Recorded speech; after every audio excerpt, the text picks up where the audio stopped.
राज्य के 211 degree college में असिस्टेंट प्रोफेसर बहाली को लेके अब क्या नया मोड़ आया है और आखिर ऐसा क्या कारण रहा कि पदों की संख्या घटा दी गई। इन्हीं सब विषयों पर बातचीत करेंगे। हमारे साथ एक्स-डीएसपी अखिलेश सर हैं, जो कि बतौर assistant professor department of zoology Patna science college में कार्यरत है। सर, क्या अचानक हो गया?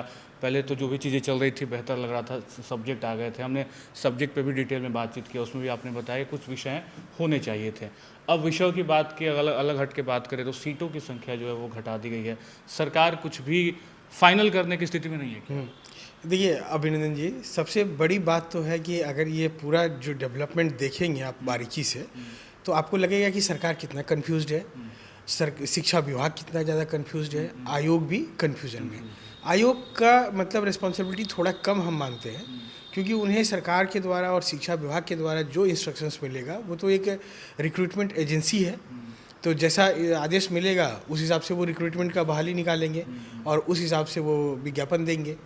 लेकिन मतलब इससे साफ जाहिर होता है कि इस पूरे प्रोसेस को बहुत संवेदनशीलता के साथ नहीं देखा गया है, या उसमें कंप्लीट जो एक होता है ना व्यापक डिस्कशन, वो नहीं, वो मिसिंग दिखता है साफ। अब इस तरह से मान लीजिए कि जब इन बिटवीन आपको बदलना पड़ रहा है, अब इसका बदलने का रीज़न ये समझिए जो मतलब कहीं से हमको पता चला है, वो ये है कि जैसे इसमें 211 डिग्री कॉलेजेस में 422 सीट हैं, और जैसे किसी सब्जेक्ट्स में 670 75 ऐसे करके सीट है। तो जो एडिशनल सीट है वो उसमें एक एप्रीहेंशन हुआ, कोर्ट में भी गए हैं लोग शायद, कि जो लोग ऑलरेडी अभी गेस्ट फैकल्टी हैं तो उनके जगह पे इनको दिया जाएगा और उनको हटा दिया जाएगा। तो इसीलिए शायद वो एक इशू रहा होगा, और बाद में उन लोगों का ध्यान गया कि ये तो मेजर एक प्रॉब्लम हो जाएगा। तो क्योंकि सुप्रीम कोर्ट का एक डिसीजन है कि संविदा वाले कर्मी को संविदा कर्मी से नहीं हटाया जा सकता है। तो ये मतलब तो जैसे कोई गेस्ट फैकल्टी है उसको एक फर्दर कॉन्ट्रैक्ट की बहाली से आप नहीं हटा सकते हैं, तो वहाँ एक टेक्निकल प्रॉब्लम इशू रेज होगा। तो इसीलिए मतलब मुझे लग रहा है कि ये एक बड़ा रीज़न है। दूसरी बात देखिए, इसमें जो अभी भी एक प्रश्न चिन्ह है जिस पे ध्यान नहीं गया है किसी का, अब कोई न कोई उठाएगा इस चीज़ को, मैं आपसे शेयर करता हूँ। अब बताइए कि एकदम जो अभी दिख रहा है, एकदम साफ दिख रहा है कि जो नए रिक्रूटमेंट होंगे वो जो डिग्री कॉलेजेस है वहाँ जाके पढ़ाएंगे।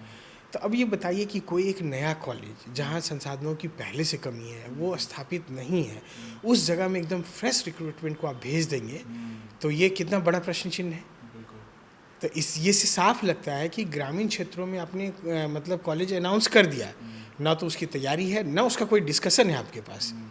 तो अब ये जो एकदम से नए नवेले लोग होंगे वो जाके वहाँ क्या करेंगे, कैसे पढ़ाएंगे?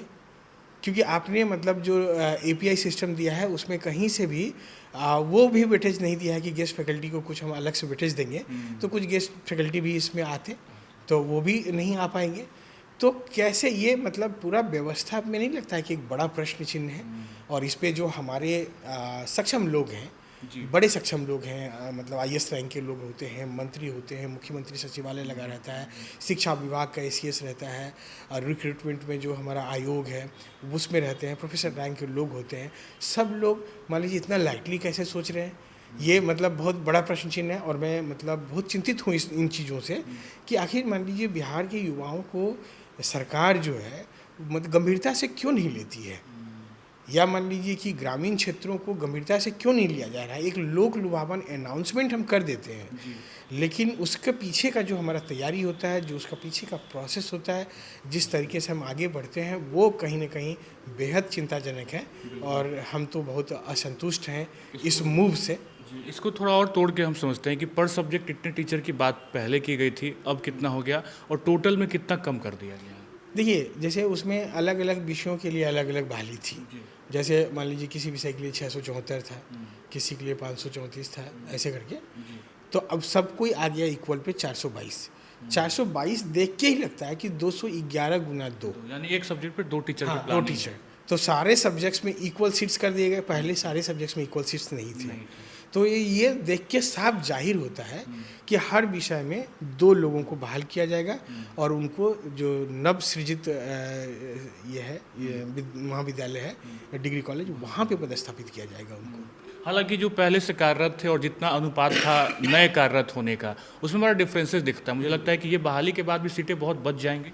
हाँ, मतलब जो अभी वर्तमान में एग्जिस्टिंग महाविद्यालय है, नए डिग्री कॉलेज को आप छोड़ भी दें, साइड कर दें, वहाँ भी खाली है। तो जो वर्तमान में एग्जिस्टिंग जो पूर्व से चल रहे हैं महाविद्यालय विश्वविद्यालयों के अधीन, और विश्वविद्यालय के जो अपने डिपार्टमेंट्स हैं जिसको हम लोग पीजी डिपार्टमेंट कहते हैं, वहाँ भी भारी संख्या में रिक्ति है। तो सोच समझ के मुझे लग रहा है कि एक बार कंसोलिडेटेड निकालना चाहिए। होता क्या रहा है बिहार में, देखिए पिछले 4-5 वर्षों से मैं देख रहा हूँ कि कोई भी सरकार आती है और मतलब एकदम से रैंडम सा कुछ भी अनाउंस कर देती है, और लोक लुभावन कुछ भी, मतलब जो पब्लिक को बहुत, उसको मीडिया वाले जो हैं और उसको खूब भुनाएंगे। और आप बुरा मत मानिएगा, ऑफेंड मत होइएगा, लेकिन मैं कह रहा हूँ कि उनका एक टीम लग जाता है पीछे। अब आप बताइए कि एक साथ अगर अनाउंस होता है तो उसमें से जो आप पहले से एक्सपीरियंस टीचर है उनको आप नवसृजित महाविद्यालय में भेजते, पहले ये भी बात हुई थी, तो उसको भी डिक्लाइन कर दिया गया। सारे गेस्ट फैकल्टी 10 साल से पढ़ा, शायद वो वहाँ जाते तो वहाँ जाते तो वो मतलब उनको एक्सपीरियंस है ना काम करने का। अब एकदम से नए लोग जाएंगे, उनको समझने में बहुत दिक्कत होगा। पूरा बड़ा टीम भी नहीं है जो कि वो एक दूसरे का हैंड होल्ड करेगा।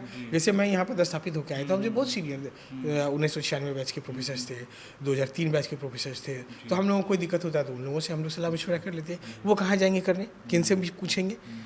कई तरह के सवाल हैं जिनको एड्रेस किया ही नहीं जाता है। आप टीआरई में देखिए कि बड़ी बड़ी बहाली अनाउंस कर दी, कितनी गड़बड़ियाँ हुई उसमें, आज तक उसमें गड़बड़ियाँ चल रही हैं और उसका जांच चल रहा है। कई लोग को मतलब हटाया जा रहा है। अगर बहुत ईमानदारी से एक्सटेंसिव जांच हो तो ये बहुत बड़ा फ्लॉज उसमें निकल के आएगा सामने। तो अब भी उसी तरह से यहाँ भी अनाउंस कर दिए, अनाउंस करके आप कोई भी एग्जीक्यूशन चालू कर देते हैं। तो ये है क्यों ऐसा है जानते हैं? इसका रीज़न यही है कि मतलब जो सरकार है वो युवाओं के प्रति संवेदनशील नहीं है। अगर संवेदनशील रहेगी तो इस तरह का फ्लॉस नहीं होगा। आप मतलब ये मेजर गलती है। आप इस तरह का मेजर गलती कोई फॉर्म भरने में कर दे तो आप उसको नहीं मतलब एक्सेप्ट करेंगे, उसको डिबार कर देंगे। वो उसको जो एक नेचुरल जस्टिस बोलता है उसको अपॉर्चुनिटी से डिबार कर दिया जाता है।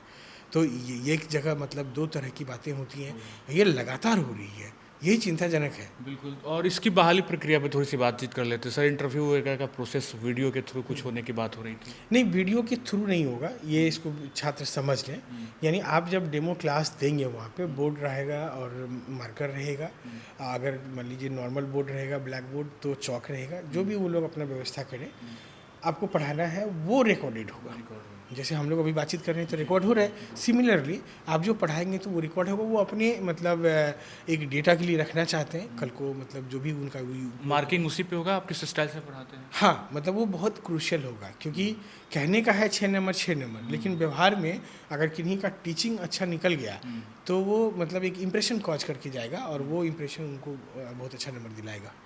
तो ये कहीं ना कहीं प्रेजेंटेशन बहुत, हाँ, प्रेजेंटेशन बहुत मायने रखता है। तो इसीलिए मैं छात्रों से अपील करूंगा कि आप अपने प्रेजेंटेशन पे पूरा ध्यान दें और उसको कैसे सुधारें उस पर आप काम कीजिए।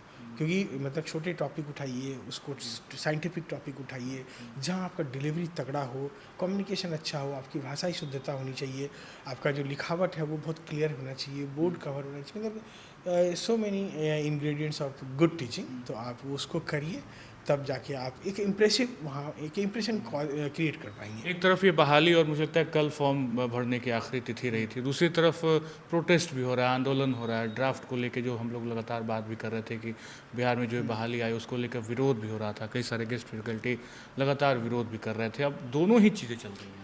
देखिए, ड्राफ्ट में जो मतलब एपीआई कैलकुलेशन और एज को लेकर के जो चीज़ें हैं वो तो बिहार का जो लार्जर स्टूडेंट है उनका अहित में है।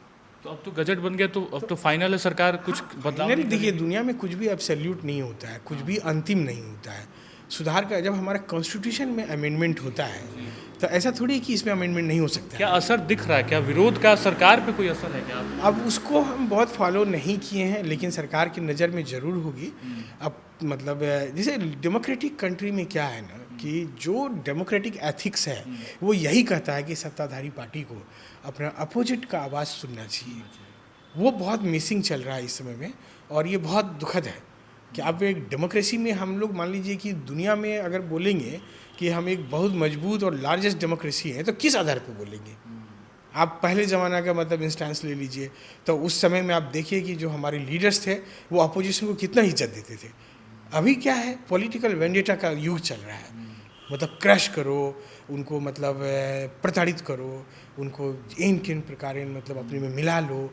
जो है भी तमाम तरह की चीज़ें चल रही हैं जो हमारा डेमोक्रेसी के लिए अच्छा नहीं है।